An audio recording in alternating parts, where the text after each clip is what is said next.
December যারা যারা এই ভিডিওটা করেছেন সবাই কিন্তু জাহান্নামী হতে পারেন। সেটা কি ভিডিও? সবাই বলতেছেন 6 ডিসেম্বর কোরআনে কারিমের 1449 হিজরি পূর্ণ হয়েছে। আসলে ভুল।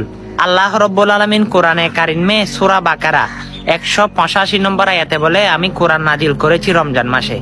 আর 6 ডিসেম্বর কিভাবে কোরআন নাজিল হতে পারে এবং কোরআনের 1439 বছর পূরণ হতে পারে? আপনার বিবেকের প্রশ্ন না?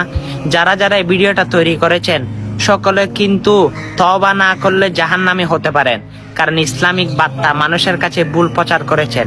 হয়তো আপনার কারণে হাজার হাজার ভাই আর হাজার হাজার মানুষ কিন্তু ভুলটা বুঝতে পারবে। অতি শীঘ্রই আপনারা যদি জাহান্নাম থেকে বাঁচতে চান, আপনার ভাইকে যদি বাঁচাতে চান, ভিডিওটা শেয়ার করে যান। অবশ্যই কোরআন নাজিল হয়েছে এবং কোরআনের বছর পূরণ হবে রমজান মাসে। হ্যাঁ, এই বার্তাটা সকল মুসলমানের কাছে শেয়ার করে দিন। সুম্মা আমিন।